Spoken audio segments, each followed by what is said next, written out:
रामनगर गांव एक छोटा सा आदर्श गांव था जिसका मुखिया था रमनलाल। रमनलाल एक ईमानदार व्यक्ति था। वो हर अन्याय के खिलाफ आवाज उठाता था। लेकिन एक दिन एक तूफानी रात में हृदय गति रुकने से उसकी अचानक मृत्यु हो गई। उसकी मृत्यु से पूरा गांव शोकाकुल हो उठा।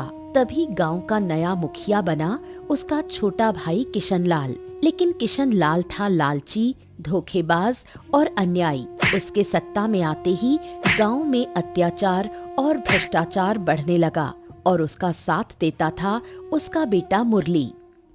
पिताजी, अब जब आप सत्ता में आ ही गए हैं तो फिर चिंता की तो कोई बात ही नहीं है। अब बस आप मेरे सर पे हाथ रखिए, फिर तो कोई मुझे रोक ही नहीं सकता। अरे मैं सालों से इसी दिन का इंतजार कर रहा था। जब तक रमन जिंदा था मेरी कोई बात ही नहीं मानी जाती थी। अब मैं हूँ इस गांव का मुखिया। अब जो मैं कहूँगा होगा वही। अब रामनगर हमारी उंगलियों के इशारे पर चलेगा। अब तक जो अपमान सहा है सबका बदला लेंगे। जाओ, सारे सोने की दुकानों को खबर कर दो।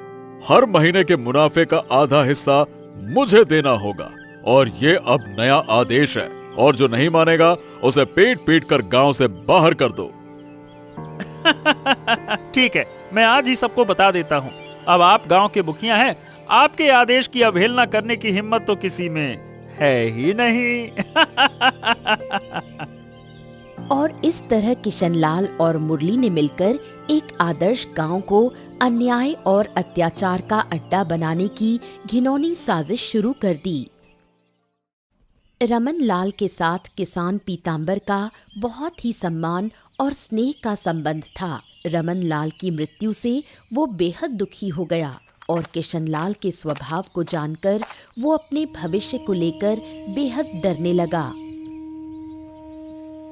बड़े बाबू के जाने से तुम कितने टूट गए हो ना। तुम ना भी कहो, मैं सब कुछ समझ सकती हूँ। अरे बड़े बाबू तो जैसे हमारे सिर पर एक बड़ा पेड़ थे। उनकी निष्ठा और न्याय बुद्धि जैसी मैंने कभी नहीं देखी। उनका यूं चले जाना मैं तो सोच भी नहीं सकता था। भगवान उन्हें स्वर्ग में जगह दे। कितनी बार उन्होंने हमारी मदद की, बिना किसी स्वार्थ के। उनके बिना किसी और को गांव का मुखिया सोच पाना भी मुश्किल है। लेकिन इंसान तो नश्वर है, एक न एक दिन सबको जाना होता है। कहते हैं अच्छे लोगों की उम्र कम होती है। अरे मुझे डर है उनके भाई किशनलाल को लेकर। वो रमन बाबू के बिल्कुल विपरीत हैं। अब वही गांव के मुखिया बन गया है। गांव का भविष्य भाई खतरे में है। अब से हमें बहुत संभल कर रहना होगा। किशनलाल एक शैतान आदमी है, पता नहीं कब क्या कर बैठे। किशनलाल के मुखिया बनने से पीताम्बर समेत पूरा गांव असंतुष्ट था और सभी किसी न किसी अनहोनी की आशंका कर रहे थे।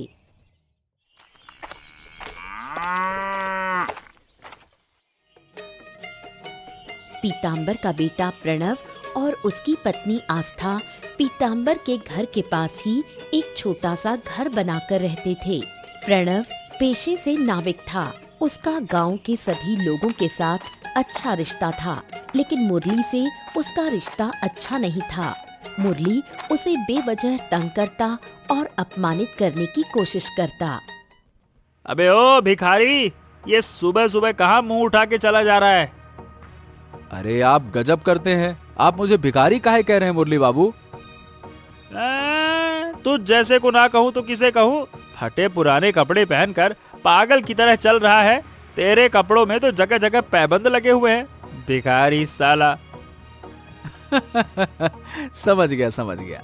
आप मुझे नीचा दिखाना चाहते हैं।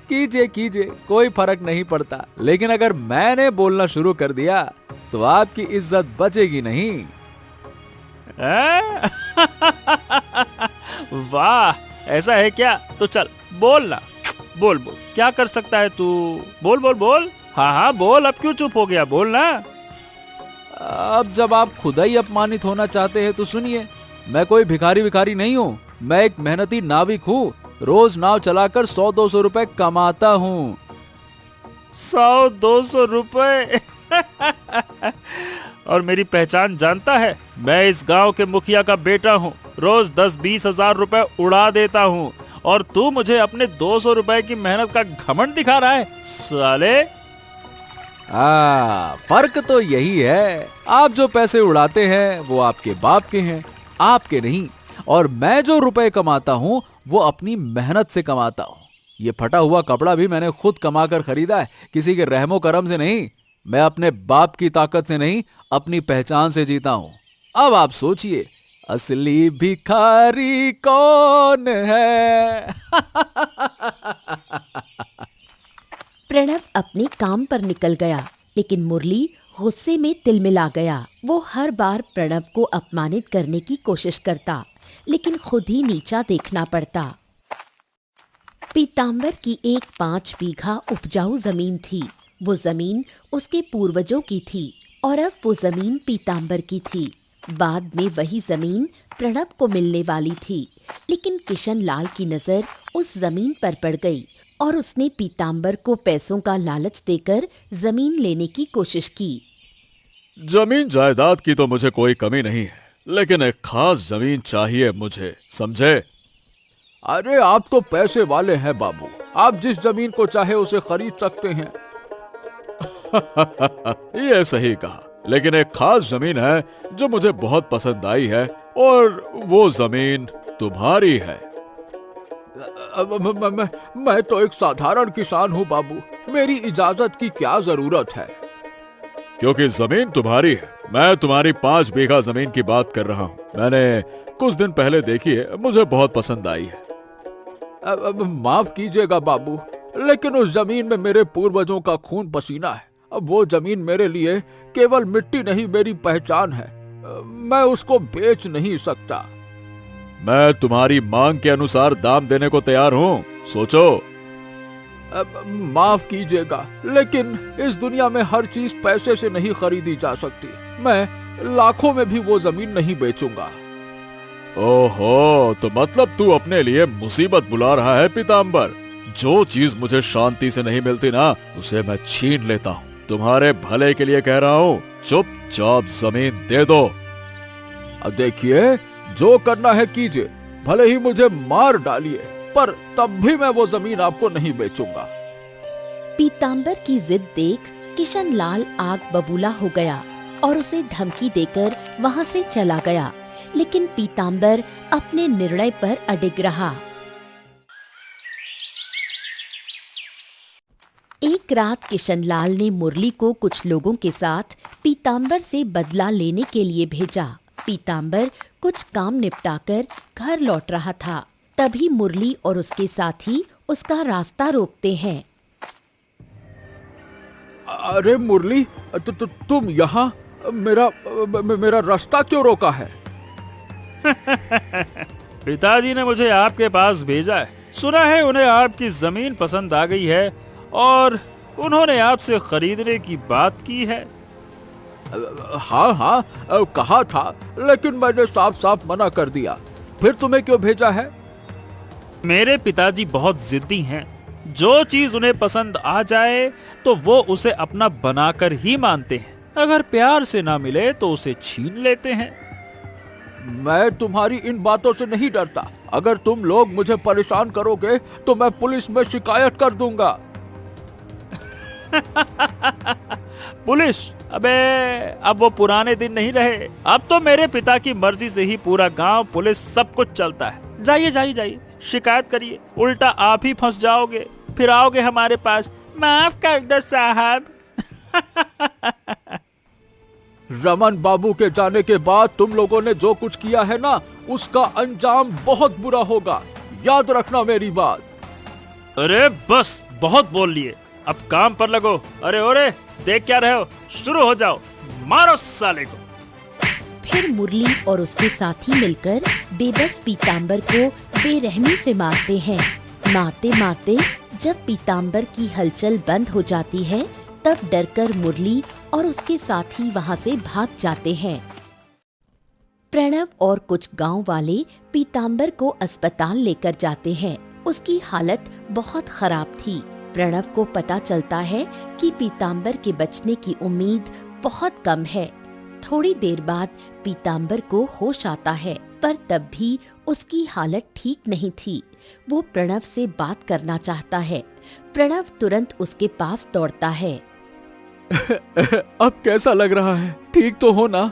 ये सब कैसे हुआ? अरे प्रणव, मुझे लगता है कि अब मैं बच नहीं पाऊंगा। मेरा वक्त खत्म हो गया। लेकिन मरने से पहले मैं एक बात कहूंगा। जो लोग मेरे साथ, जिन्होंने मेरे साथ ऐसा किया है, उन्हें तुम कभी माफ मत करना।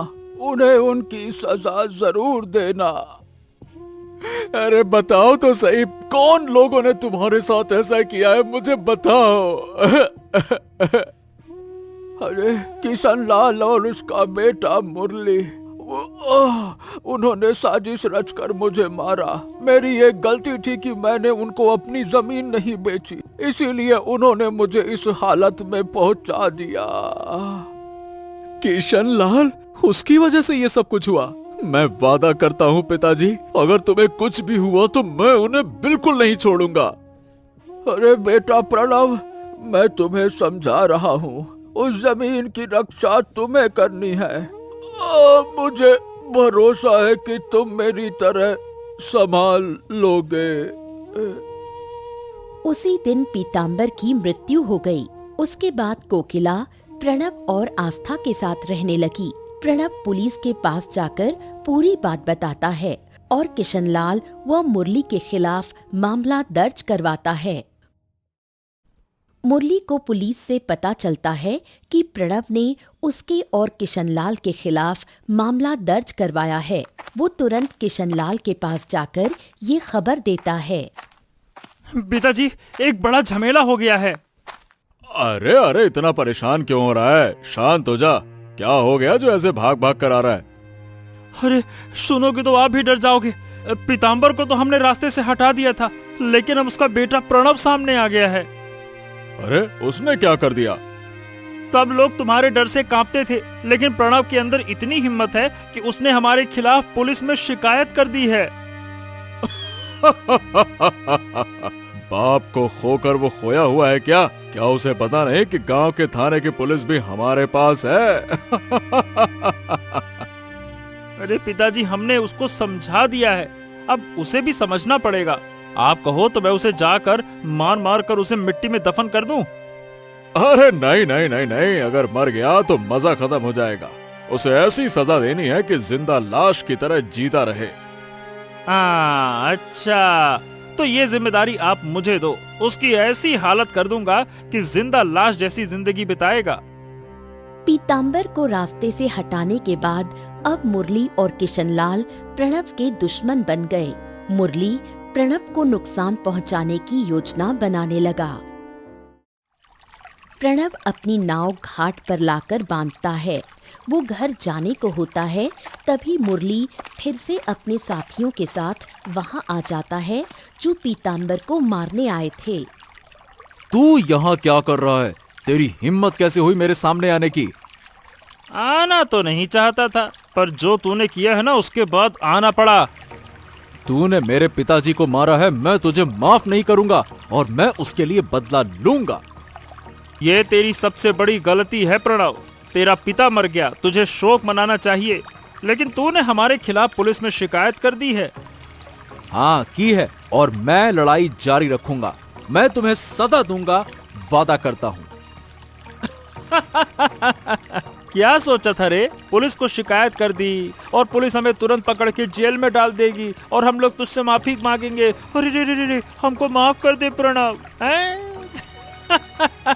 पुलिस तो हमने खरीद रखी है और ये बात तूने नहीं समझी। हाँ तो ठीक है, अगर पुलिस ने सजा नहीं दी तो मैं और बड़े ताकतवर के पास जाऊंगा जो तुमसे भी ज्यादा ताकतवर है, लेकिन किसी भी कीमत पर तुम्हें सजा दूंगा। मैंने अपने पिता से वादा किया है। ए पगलैट, इस गांव में हमसे ज्यादा ताकतवर कोई ना है। मेरा मन तो ऐसा कर रहा है कि तुझे तेरे पिता के पास भेज दूं, लेकिन मेरे पिता का आदेश है कि तुझे बचाना है, इसीलिए तुझे बचाऊंगा, पर तू जिंदा लाश जैसे रहेगा। फिर मुरली और उसके साथी प्रणव को जमीन पर पटक देते हैं।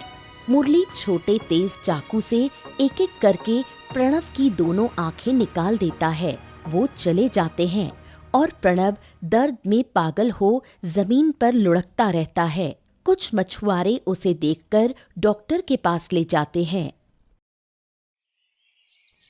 पीतांबर की मौत को अभी कुछ ही दिन हुए थे, पर प्रणव की हालत देखकर आस्था और कोकिला टूट जाते हैं। प्रणव अपनी दोनों आंखें खो बैठा। माँ, माँ, अरे माँ, तुम लोग कहाँ हो? मैं कुछ देख नहीं पा रहा हूँ। मैं तेरे साथ हूँ, थोड़ा शांत हो जा। मैं और आस्था दोनों यहाँ हैं। मुरली ने मुझे अंधा कर दिया माँ। अब मैं कभी देख नहीं पाऊंगा माँ। हमने उनका क्या बुरा किया था? पहले तुम्हारे पिता को मारा, अब तुम्हारी आंखों की रोशनी छीन ली। हमारा परिवार कितना खुश था, अब क्या होगा? हमारा दुख खत्म होने का नाम ही नहीं ले रहा। उन्होंने मेरे पिता को दुनिया से हटा दिया, मुझे अंधा कर दिया। मैं उन्हें कभी माफ नहीं करूंगा। नहीं प्रणव, मैं ठीक हूँ। अब तुम उनसे दूर रहो, बहुत हो गया। सच ये है कि हम जितनी भी कोशिश करें, हम उनसे नहीं लड़ सकते। माँ सही कह रही हैं, तुम्हारे बिना हमारा क्या है? अगर तुम उनसे लड़ने गए और वो हमें नुकसान पहुंचाएं तो तुम उनसे लड़ना बंद करो, हम दोनों ठीक है। प्रणव अपने पिता के हत्यारों को सजा देना चाहता है, लेकिन कोकिला और आस्था की शर्तों के कारण उसे अपने वादे से पीछे हटना पड़ता है। कई महीने बीत जाते हैं। प्रणव अपनी सामान्य जिंदगी में लौट आता है। कुछ दोस्तों की मदद से वो नाव चलाकर मेहनत से कमाता है। वहीं किशनलाल और मुरली अपना अत्याचार जारी रखते हैं। कभी किसी की जमीन छीन लेते हैं, कभी दुकान, कभी बिना वजह मारते हैं। पूरे गांव में उनका आतंक फैल जाता है। पिताजी, अब छोटे बड़े सबके मुंह पर हमारा नाम है। सब हमारी वजह से डरते हैं। इस गांव के लोगों से मुझे बहुत पुराना गुस्सा है। वो सदा रमन को मानते थे ना, मुझे देखकर सलाम तक नहीं करते थे। रमन काका के जिंदा रहने पर भी लोग मुझे लेकर थाने जाते थे। मैं कुछ नहीं भूला मुरली, बेटे सब याद है मुझे। अब इसका बदला मैं ले रहा हूँ। जो लोग हमें अपमानित करते थे, अब वो हमसे डरते हैं। अब हमारे जैसे ताकतवर कोई नहीं है। कोई अब हमारी आंखों में देखकर बात करने की हिम्मत नहीं करता। रमन के इस स्वर्ग जैसे गांव को मैं धीरे धीरे नरक में बदल दूंगा, नहीं तो मेरा नाम भी किशन लाल नहीं होगा। वो अपने इस अत्याचार को और बढ़ाते जाते हैं, पर कोई उन्हें रोकने वाला नहीं। गांव वालों की आहें मानो आसमान को हिला रही थीं। एक दिन प्रणव नाव से किसी को ले जा रहा था। तभी मुरली कुछ साथियों के साथ उसकी नाव में चढ़ गया। वो अंधे प्रणव के साथ मजाक करने लगा। ये देख, यही है प्रणव। उसके पिता को मैंने मारा था, इसीलिए मुझसे बदला लेने का इसने वादा किया था अपने पिता को। उसने हमारे खिलाफ पुलिस में शिकायत की, इसीलिए मैंने उसे अंधा कर दिया। मुरली के साथी ये सुनकर जोर जोर से हंसे, पर प्रणव को बहुत तकलीफ हुई। वो चुपचाप नाव चलाता रहा। अब वो अंधा होकर नदी में तैरता फिरता है, बदला तो उससे लिया नहीं गया। और सुन ले, जो भी मेरे या मेरे पिता के खिलाफ जाएगा, उसकी यही हालत करूंगा मैं।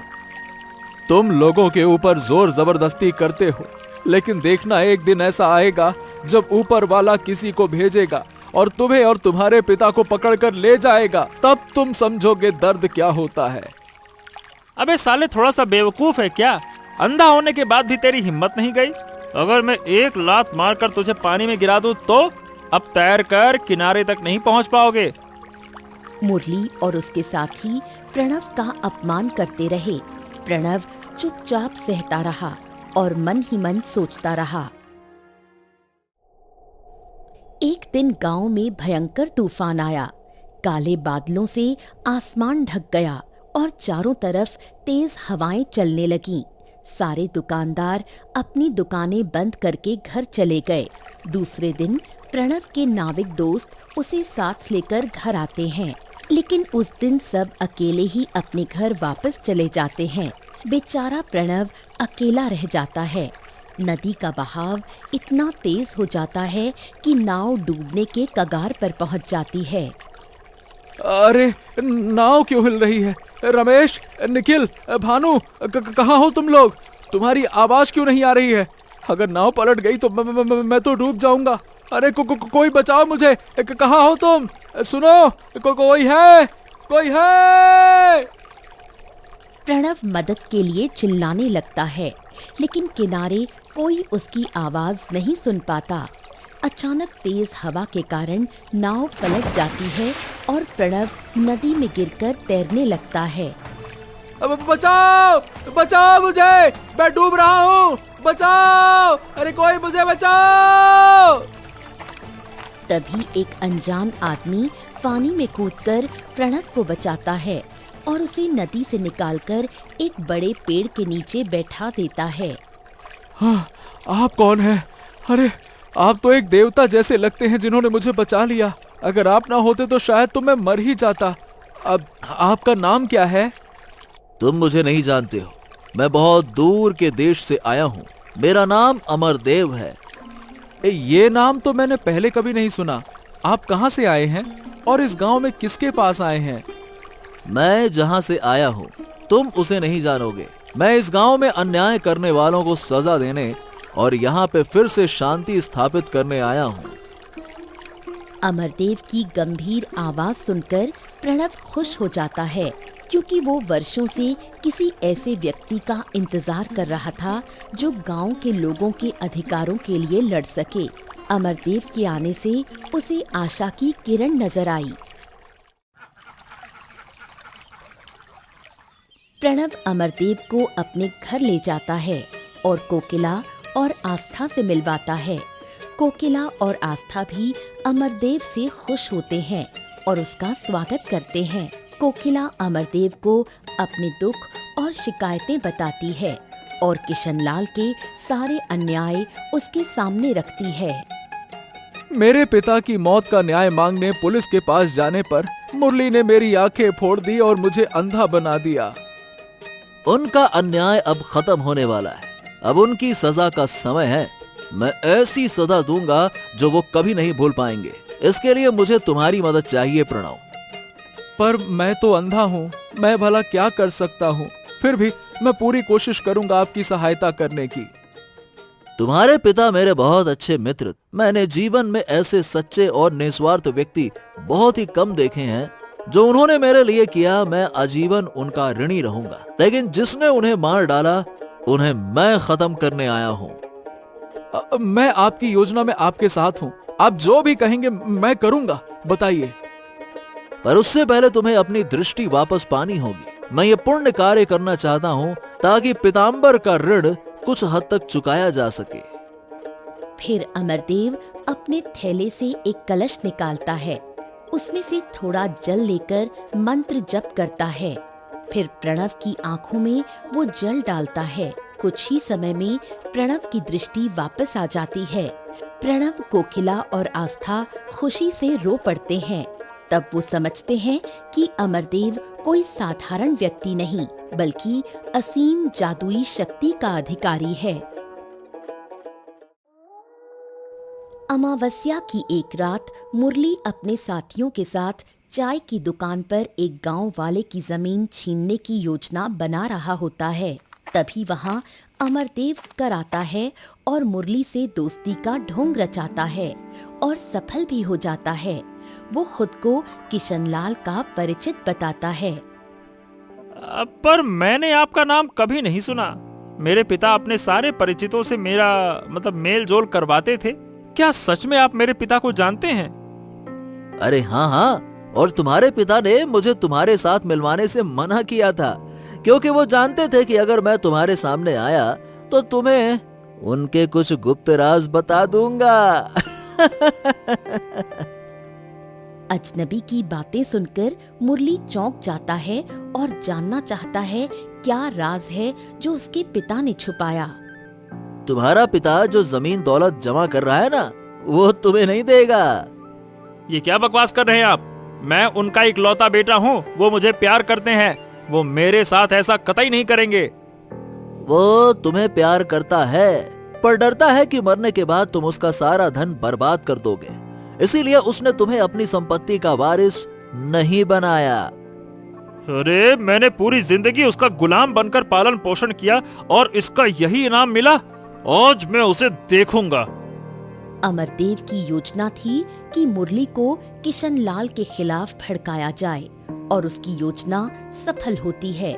मुरली अपने पिता से नफरत करने लगता है। कुछ दिन बाद मुरली किशनलाल से एक बड़ी मांग करता है। वो जमनगर की 25 बीघा जमीन का मालिकाना हक चाहता है, जिससे किशनलाल चकित हो जाता है। अरे नहीं नहीं नहीं, अचानक से ये अजीब मांग क्यों? और उस जमीन से तुम क्या करोगे? मैं उस जमीन को कुछ फैक्ट्री मालिकों को किराए पर दूंगा और जो किराया मिलेगा ना, उससे अपने खुद का बिजनेस शुरू करूंगा। तुम्हें पैसों की जरूरत हो तो मुझसे मांगो, मुझे बताओ तुम क्या व्यवसाय करोगे, पर तुम्हें जमीन का मालिकाना हक क्यों चाहिए? मुझे जमीन चाहिए, मतलब चाहिए, मैं उसे लूंगा। क्या आप मुझे वो जमीन देंगे या नहीं देंगे, ये बताइए। मैंने आज तक तुम्हारी सारी मांगें पूरी की हैं, लेकिन ये मांग पूरी नहीं कर सकता। तुम अभी जमीन के लिए तैयार नहीं हो। इसका मतलब उस दिन चाय की दुकान पर उस आदमी ने सच कहा था। पिता मुझे एक भी पैसा नहीं देंगे। पिता ने मुझे धोखा दिया। अगर तुम्हारे पास और कुछ कहने को है तो कहो, पर जमीन नहीं दूंगा। मैं अभी जमीन के लिए तैयार नहीं हूँ, लेकिन जब मुझे मारने के लिए लोगों को भेजोगे तब याद आएगा। मैं सब कुछ खुद लूटूंगा और मैं तुम्हारा गुलाम नहीं बनूंगा। तुम्हारा दिमाग खराब हो गया क्या मुरली? अचानक ये अजीब अजीब बातें क्यों कर रहे हो? मेरा दिमाग पहले खराब था, अब मैं पूरी तरह से चेतना के साथ बात कर रहा हूँ। बहुत हुआ तुम्हारा हुक्म मानना। अब मैं वही करूंगा जो मैं चाहता हूँ, और अब मैं वो काम करूंगा जो सही है। मुरली अपना तेज चाकू निकालता है और किशनलाल के सामने रखता है। किशनलाल डर के मारे अपने सैनिकों को आवाज देकर मदद मांगता है, लेकिन मुरली सुनता नहीं और लगातार किशनलाल के पेट पर वार करता रहता है। खून से पूरा कमरा भरने लगता है। किशनलाल मर चुका होता है। ये खबर पूरे गांव में फैल जाती है और प्रणव के कानों तक पहुंचती है। अमरदेव बाबू आप महान हैं। आपके कारण आज किशनलाल जैसे एक पापी को अपने बेटे के हाथों ही मौत मिली। बताइए भला, अब मेरे पिता की आत्मा को शांति मिलेगी। जिसके लिए मैं इस गांव में आया था वो काम तो पूरा हो गया। अब मेरा यहाँ रहना उचित नहीं होगा। अब मुझे विदा दो प्रणव। प्रणव की प्रार्थना के बावजूद अमरदेव नहीं रुकते, क्योंकि उसका स्थान हिमालय है, जहाँ वो ध्यान करते हैं और आध्यात्मिक शक्ति से पूरी दुनिया को देखते हैं। मुरली को किशनलाल की हत्या का दोषी मानकर फांसी की सजा दी जाती है। प्रणव की ईमानदारी के कारण गांव के लोग उसे नाविक से गांव का नया मुखिया चुन लेते हैं।